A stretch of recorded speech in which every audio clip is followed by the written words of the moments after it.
tous, bienvenue sur l'EduLab TV. Aujourd'hui on se retrouve pour un nouveau tutoriel qui va traiter cette fois-ci de la réalité augmentée, réalité virtuelle et on va explorer l'application CoSpace Edu. Alors la première étape pour se lancer dans la construction de son espace en réalité augmentée ou en réalité virtuelle sera de se rendre sur le site CoSpace Edu. Vous devrez cliquer sur le petit bouton vous enregistrer, Register, pour pouvoir créer un compte. On vous demandera si vous êtes un élève ou un enseignant. Sélectionnez enseignant afin d'avoir toutes les possibilités de création et de partage comme si vous aviez un compte administrateur. Alors concrètement, ça va me servir à quoi dans ma conception d'un espace en réalité virtuelle ou réalité augmentée? Eh bien, je vais pouvoir décider ce que je vais insérer dans mon Merge-Cube à l'aide de cette plateforme. Et la personnalisation et la créativité va pouvoir vraiment être exercée. Autant j'étais bloqué par la création des applications lorsque je les téléchargeais, mais là, c'est moi qui vais décider de fond en comble ce que je vais intégrer dans mon Merge-Cube comme contenu pédagogique. Alors, de la même manière, vous aurez également la possibilité de créer un espace non pas en réalité augmentée, mais cette fois-ci en réalité virtuelle où vous pourrez directement vous déplacer comme si vous y étiez. Ici en exemple, une base lunaire spéciale EduLab que j'avais pu créer pour des stages d'été à réaliser avec les enfants. Leur objectif était de créer un espace virtuel totalement personnalisé. Alors sachez également que je vais pouvoir visiter ces espaces directement à l'aide d'un casque de réalité virtuelle, y compris une cardboard qui est simplement faite deux petites lentilles avec une boîte en carton. Et en utilisant mon smartphone et la fonctionnalité cardboard, je vais utiliser mon smartphone comme d'un casque de réalité virtuelle et directement visiter cet espace à l'aide du casque pour pouvoir le visiter en 3D. Alors une fois rentré dans la plateforme et inscrit, comment CoSpace s'organise? Alors tout d'abord, on a accès à une galerie qui répertorie par thème différents espaces virtuels en réalité augmentée ou en réalité virtuelle qui ont déjà été créés. Alors les classes, nous y reviendrons par après dans un autre tutoriel. Ce qui va directement nous intéresser, ce sont la création d'un espace. Alors je vais cliquer sur créer un espace et là on me donne directement le choix entre un espace en réalité virtuelle, réalité augmentée ou créer mon propre Merge-Cube et le personnaliser. Alors je vais directement me rendre dans CoSpace et Merge-Cube. Une fois que j'ai cliqué sur ce point, un Merge-Cube apparaît sur mon écran, exactement semblable à celui que je peux avoir acheté ou celui que également je peux avoir construit au préalable comme je l'avais expliqué dans un précédent tuto. Alors une fois dans mon espace de travail, il y a certaines fonctionnalités que je dois directement repérer. Alors tout d'abord, les 3 onglets en bas de page. La librairie va me permettre d'importer des objets en 3D dans mon espace de travail pour pouvoir personnaliser mon Merge-Cube. Et il y a différentes catégories dans cette librairie pour que l'on ait vraiment l'objet qui correspond à notre choix.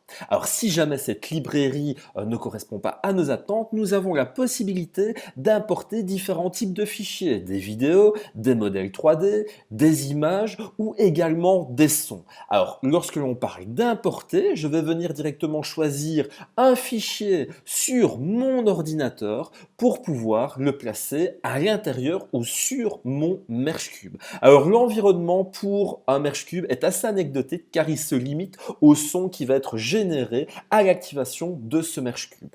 Une fois que j'ai déposé un élément dans cet espace de travail, il y a certaines actions que je vais devoir maîtriser. Si je clique une fois sur l'élément que j'ai déposé, je vois les modifications apparaître. Alors, de quelles modifications s'agit-il? Tout d'abord, j'ai la possibilité, à l'aide de ce premier onglet, de faire augmenter la dimension de mon objet. Je dois laisser simplement mon doigt appuyé sur le clic et je peux faire varier après sa grandeur.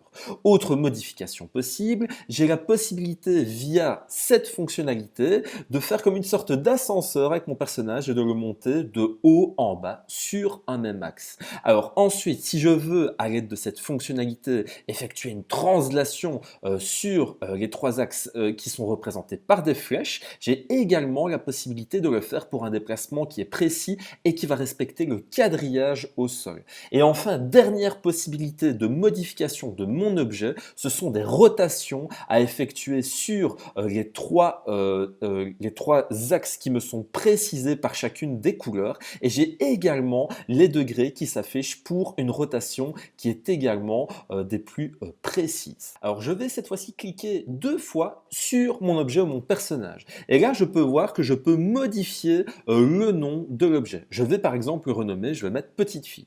Alors programmation, on le verra dans un autre tutoriel si on a le temps, mais sachez que vous avez la possibilité de faire réaliser et programmer différentes actions aux objets que vous déposez en langage bloc-to-bloc, un peu comme dans Scratch pour ceux qui connaissent. Alors pour l'onglet paroles, j'ai la possibilité de faire dire ou penser différentes choses à mon objet et personnage. Là par exemple, je vais dire bonjour à tous. Quittons. Et on peut voir qu'une petite bulle apparaît directement au-dessus de mon personnage. Alors, recliquons 2 fois dessus.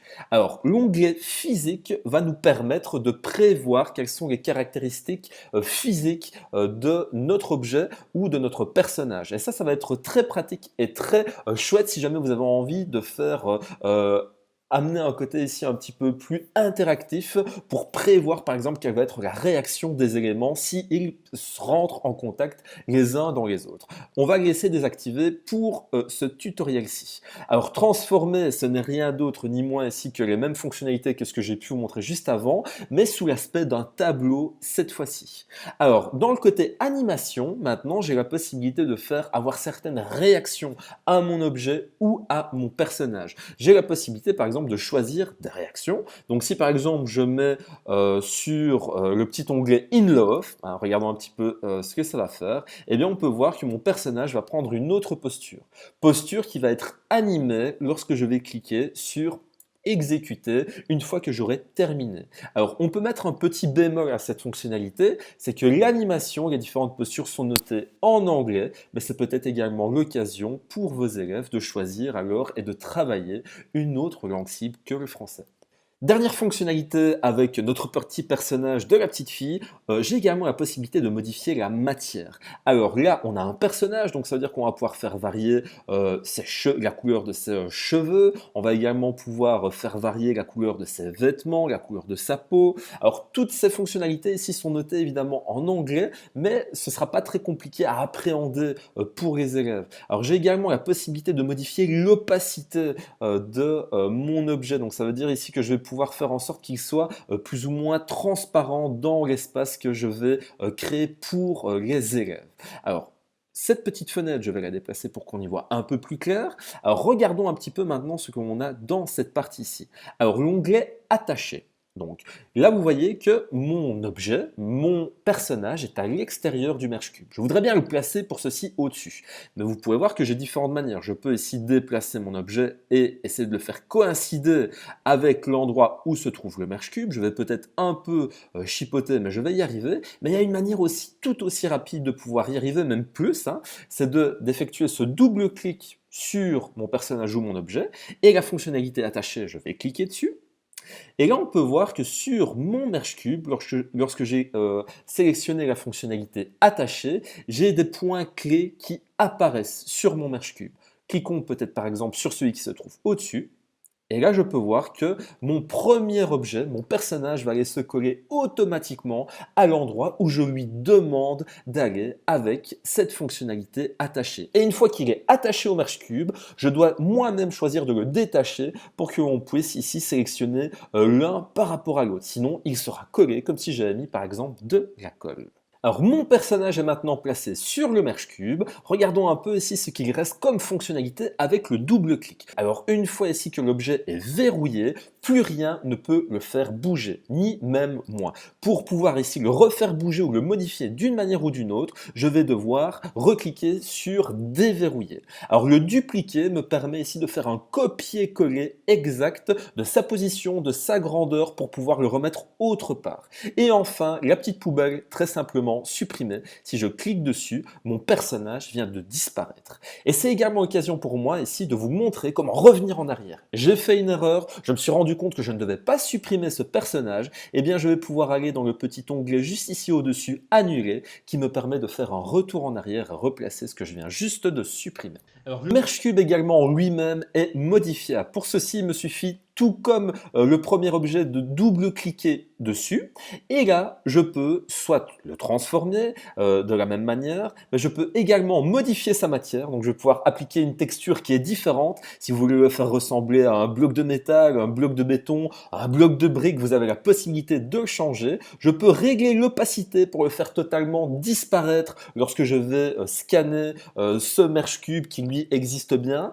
Et j'ai également la possibilité de voir l'intérieur du merge cube, ce qui va être très pratique si je décide par exemple de mettre mon objet à l'intérieur et de le faire pivoter. Je pourrais très bien me rendre compte de ce que ça va donner une fois que je l'aurai scanné avec mon smartphone ou avec ma tablette. Alors une fois que j'ai fini de personnaliser mon merge cube, je vais pouvoir passer à la phase de partage. À mon avis, c'est sûrement la plus importante. Alors vous allez pouvoir cliquer sur le petit bouton au-dessus de votre écran partage. Alors il met qu'il est en privé, donc tant que vous ne l'avez pas partagé, il n'y a que vous qui le voyez. Je clique sur partage. Deux types de partage possibles, non répertoriés, un peu comme sur YouTube, il n'y aura que ceux qui auront le lien qui pourront y avoir accès, ou publiés dans la galerie, accessible à toute la planète entière, entre guillemets. Je vais aller vers un partage non répertorié. Vous devez indiquer les informations nécessaires pour son partage, un nom, les paramètres de confidentialité et une description. Je clique sur partage répertorié lorsque j'ai fini et il va me générer un code de partage. Alors je peux d'abord voir ce que ça donne pour voyager directement depuis mon ordinateur par exemple, mais moi je vais aller ici dans le petit lien de partage juste ici.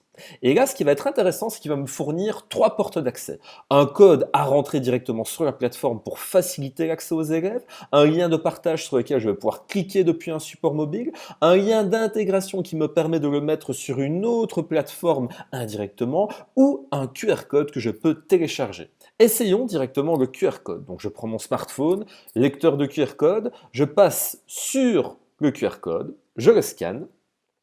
Il me redirige automatiquement vers l'application qui est installée sur mon GSM. Je clique sur exécuter. Voyons voir ce que ça donne. Là maintenant, je vais mettre en perspective mon merge cube et le contenu que je peux faire. Et là, on peut voir ici que ce que je viens de faire assez rapidement, bonjour à tous, avec la petite fille qui adopte une posture, est cette fois-ci bien animée et est semblable à ce que j'ai fait sur ma plateforme.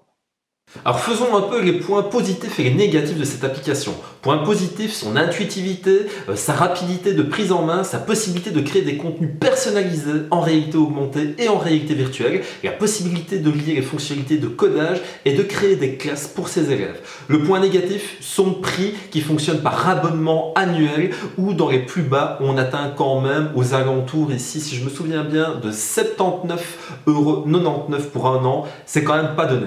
Maintenant, quelques petites subtilités pour ne pas justement devoir avoir affaire à un abonnement de ce type. Vous avez la possibilité d'avoir un compte gratuit pendant 30 jours, une version d'essai, et lors de la création de votre contenu en réalité augmentée, vous pourrez même après la fin de votre version d'essai continuer à l'utiliser. Ce qui vous donnera la possibilité de avec un compte gratuit de toujours pouvoir créer vos contenus avec le temps qui vous sera nécessaire pour pouvoir y donner accès à vos élèves. Alors un autre conseil que je peux également vous donner, c'est vous rendre dans ce groupe Facebook CoSpace Edu Community et là vous allez autant avoir des partages de projets de gens qui utilisent CoSpace mais également des codes pour pouvoir rejoindre des licences d'essai gratuites pour 30 jours, ce qui pourrait également vous donner accès à l'entièreté de l'application sans pour autant devoir payer pendant 30 jours. Ouais, je vous remercie encore une fois d'avoir suivi ce tutoriel. On se donne déjà rendez-vous la prochaine fois pour la création de classes et pour la mise au point d'exercices pour ces élèves. N'oubliez pas de compléter les fiches FSE, ça nous donne vraiment un coup de pouce. Vous abonner à notre chaîne. Je vous souhaite une bonne fin de journée. Au revoir.